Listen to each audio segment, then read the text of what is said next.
Benjamin Sesko is a really exciting young talent. He's a Slovenian international striker.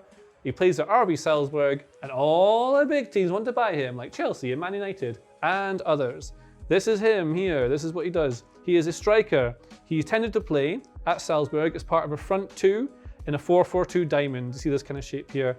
But when he plays here, what he tends to do is move out to the right-hand side to receive the ball here. He likes to dribble past players and carry the ball up here. He's very skillful and doesn't tend to cross from here. What he tends to do is drive a little bit, or he'll move inside the pitch and pass to someone, try and get a 1-2 on. And then what you see for the rest of the game is he operates very much between this sort of area, this line. So anywhere in the pitch, he tends to be here, which is where you're going to get all your tap-ins round about the 6-yard box to score goals, either with a right or left foot. He's quite two-footed.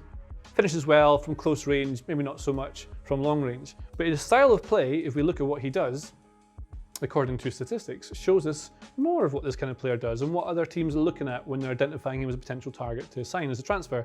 So this is his touches, attacking touches, in the Champions League in the 21-22 season. As you can see, he likes to receive it. He's a central striker, but he likes to receive in these areas. Now this will be likely linked to the system that Salzburg play, where he's pulling out into wide areas as part of that 4-4-2 diamond. Naturally, it's the thing the striker does. But then he drives inside to these central areas and gets some touches in here. He didn't play a lot of games in the Champions League. I think he had 2 starts. So data's not perfect for this. There's very little data we can actually get on him because of Austria, but that's one thing. But his style of play from the Austrian Bundesliga is him for RB Salzburg at 18 years old in the 21-22 season. Really good looking pizza chart here. But what it tells us is that he likes to receive the ball often in the opposition box, as this kind of bit here would tell us. Likes to take lots of shots. He's very good out of possession, trying to win the ball back. In pre-season, we've seen lots of examples of him trying to get back and win the ball back as a high press, and has done so really well. He's quick to accelerate and gets into it. Link-up play is very high as well. He likes to receive the ball, as we said, in wide and deeper areas, then link the play, then drive into the box to make sure he can arrive in space at the right time to be able to score. And in fact, I think one of the best examples we've seen of what he does was against Liverpool in a pre-season game when he scored a goal. And this is the goal that he scores. So Salzburg here in the white, Liverpool in the red. The ball is fired from this player here into this other striker, his strike partner friend. Now this guy knows that Sesko is here. This is him, very tall, you see.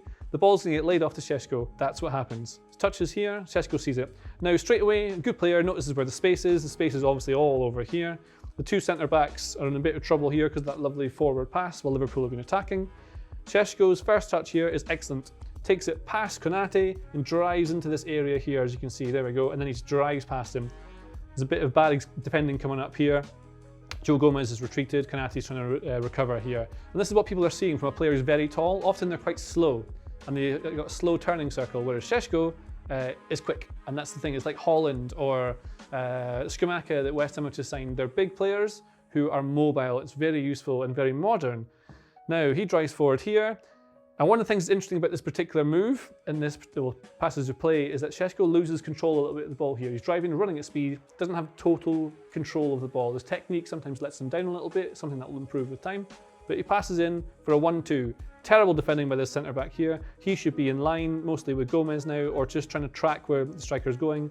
He knows that he's got people around here, and that the natural next pass will be in here. I think this is poor defending.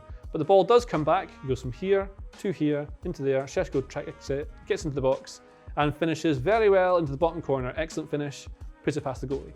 And that's the really good part that we see of Sesko, is him driving in like that. Most of his goals aren't like this. Most of his goals are from this central kind of area. But in build-up, like we say, he likes to move wide to receive the ball, like here. And he's very skillful.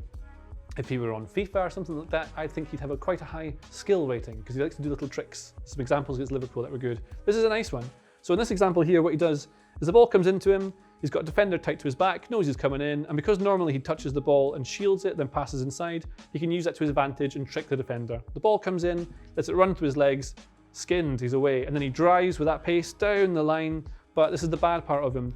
His execution isn't always perfect. He's a young player, that's natural, but this cross goes straight out for a goal kick. There's examples of him taking shots early from these sorts of angles, putting over the bar. It's hard to score from there, but he doesn't always choose the right option with his shots. This is why maybe he's not as prolific as someone like Erling Haaland was. It may also be he's not had the chances to score. We don't know quite enough about him yet to really be able to tell if he's a top tier player already or if he's just on his way to becoming one. If he were to go to a club like Chelsea or Man United, would he get enough game time? Would the pressure be too much for him? Is he better going to somewhere like Leipzig, like many players who've left Salzburg have done in the past? Because if you want to have a good opinion on how good this guy might be, Salzburg scouts are the ones to trust. Not me, trust Salzburg scouts. Here are some players they have bought and sold in the last few years, since 2014-15. Sadio Mane, he went to Southampton, he's pretty good. Upamecano, he's gone to Leipzig, he's now at Bayern. You've got Naby Keita at Liverpool now. Erling Haaland, one of the best players in the world at the moment, one of the best strikers, came through at Salzburg as well after joining from Molde. Then you've got Hee-Chun Wang, all these guys here. Szoboszlai is a great player, he's going to be a really big player, and Karim Adeyemi to Dortmund will also go on to become a good player. Basically, Salzburg have a really good track record of identifying good young talent, and one of the ones they've identified is Benjamin Sesko. Another scouting group which has a really high hit rate with getting things right is Football Manager, and their researchers believe that Sesko is going to be a really big player to come in the coming years. They have him as a high potential wonder kid.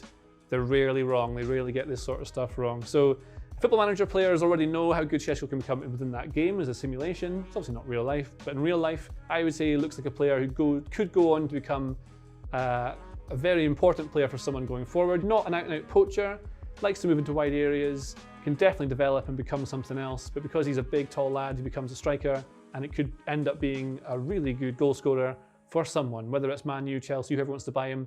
We'll soon see, but he's very good. And if you enjoyed what I've said about this guy, please subscribe, that'd be very nice. Have a nice time, bye. If you like this video, please consider subscribing to the channel.